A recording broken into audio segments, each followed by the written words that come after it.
ask you a bunch of questions, and I'm going to guess that the answer to all of these questions will be a simple yes. Here we go.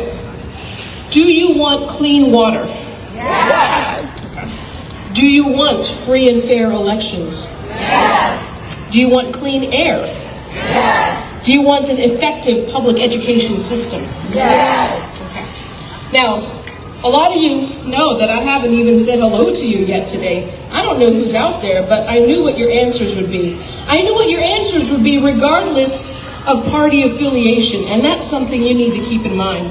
Regardless of whether you're a Republican or a Democrat, or whether you claim either of those parties as your own.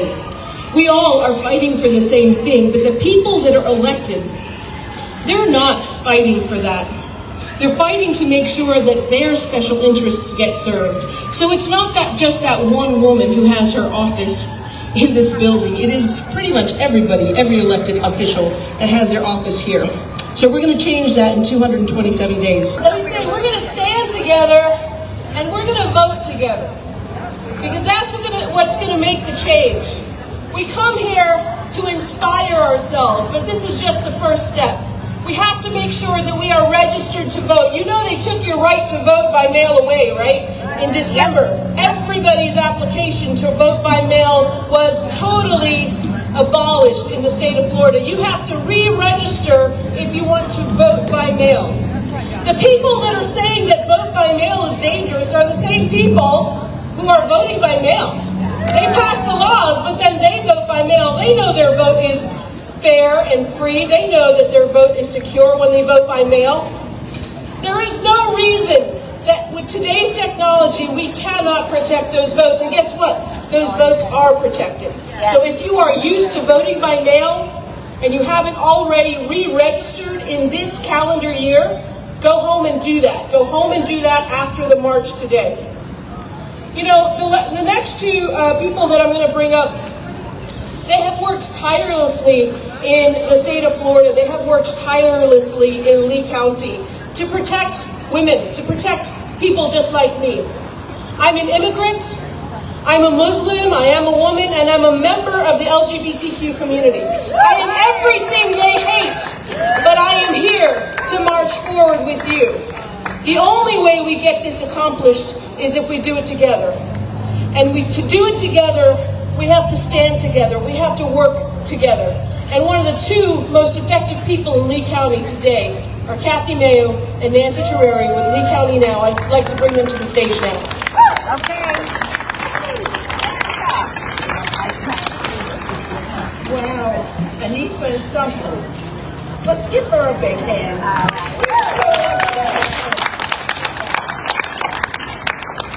Well, as has been said already, we are going to win in November because of women, because of issues that are important to women.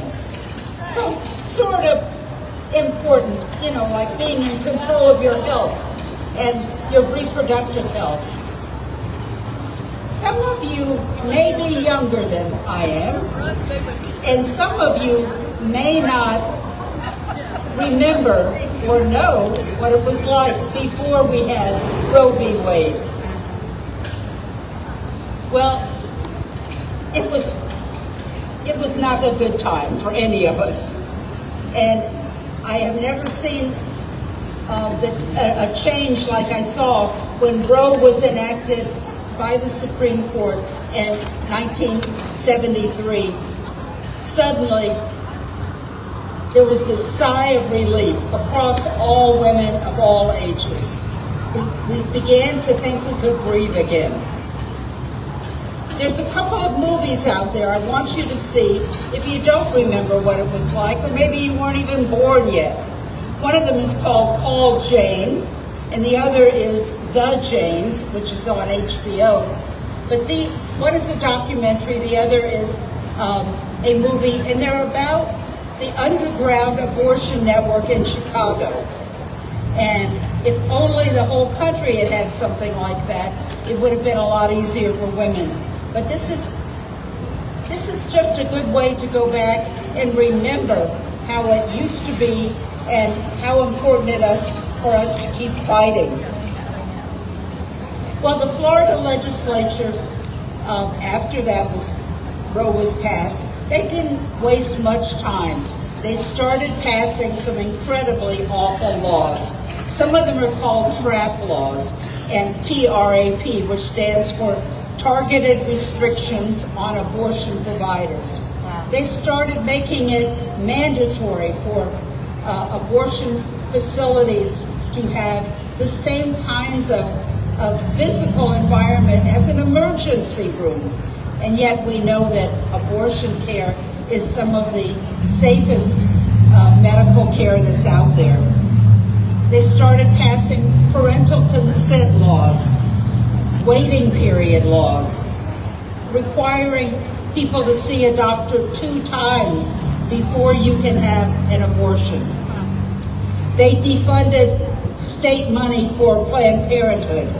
They did everything they could, and partly it was because the anti-abortion folks got started really fast after Roe was passed, and they got organized. And I can just remember Terry Randall and his crew of anti-abortion folks up in Sarasota many years ago, and we were all there for peace, and they were just ready to start a fight. Well, the Dobbs decision in 2022 left the responsibility to the states again. We were able to fight some of these bad laws with Florida Constitution, the privacy clause, but they got smart or dumb or whatever and changed things. And our very own Representative Jenna Persons-Malika introduced bills for the 6-week abortion ban, among other terrible bills. And one of the reasons we are here is that her office is in this building. Well, Floridians have responded, and we've responded with an amendment. We want to see this become enshrined in Florida's Constitution. And there's a few things happening that you need to know about. Next week, the U.S. Supreme Court hears the case regarding access to mifepristone, the so-called abortion pill. On April 1st, that's the deadline for the Florida Supreme Court to rule on it, the acceptability of the criteria in our ballot initiative. And very soon, the Florida Supreme Court must rule on the legality of the 15-week abortion law that was originally heard in September last year. We assume they will okay it, and as soon as it is okay, within 30 days, the 6-week ban will go into effect. When a ruling is announced on a Thursday, we will gather together on the following Saturday at the corner of 41 and Daniels, that intersection, with our signs and chants. So we'll be getting back in touch with you as soon as that happens. Thank you for being here today and for making sure that our voices are heard. And they're not heard not just one-on-one, they are heard when we are a group. And we are a mighty powerful group. Thank you.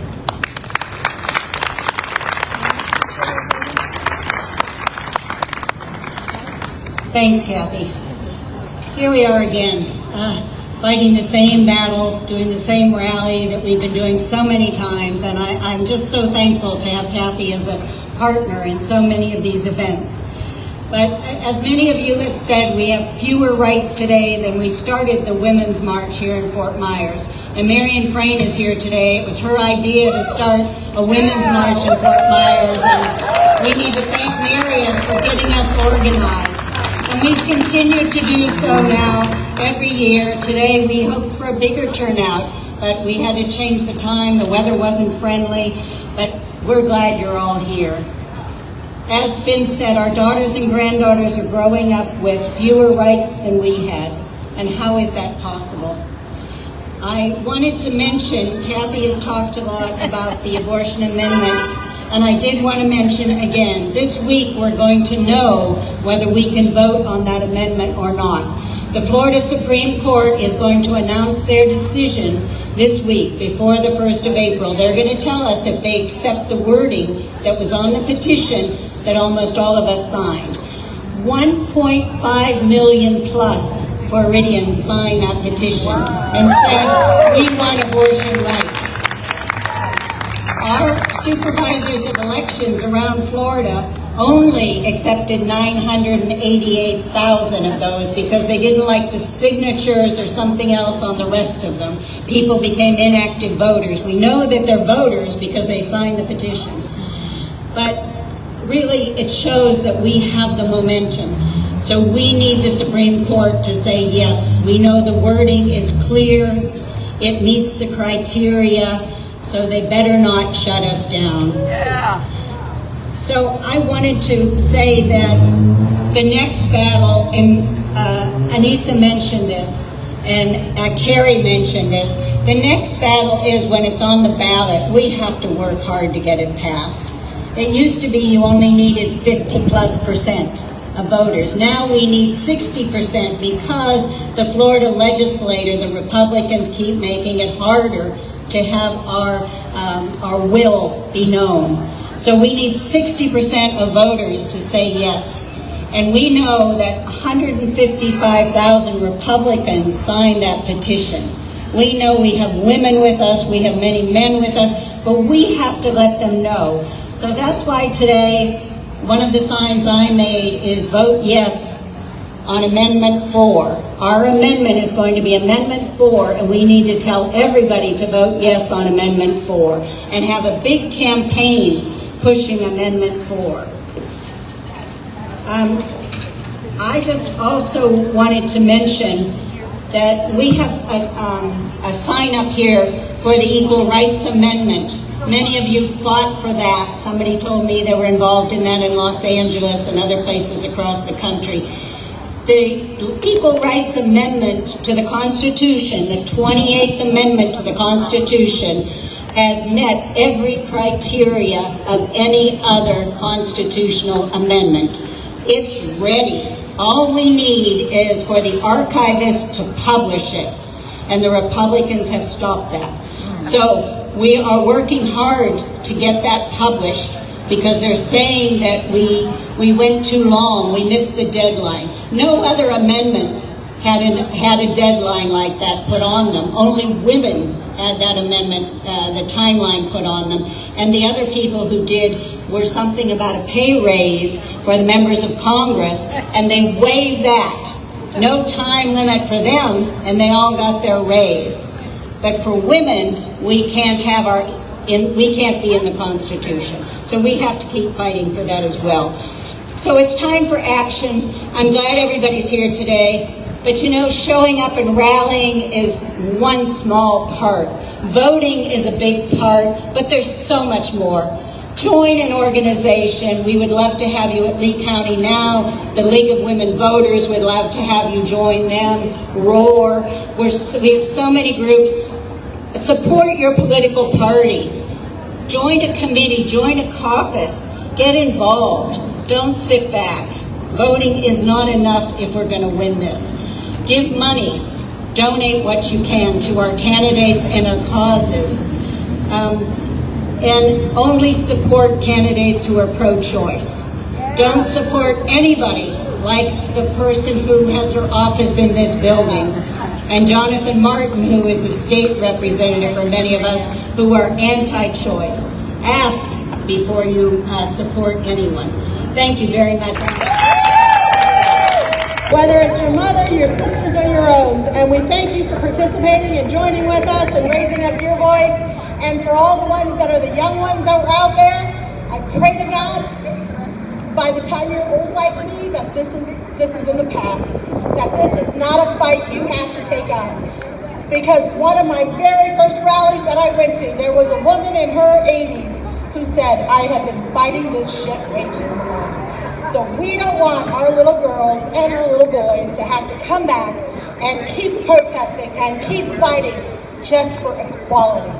So thank you all for raising up your voice. Continue the great fight, and we will see you again real soon.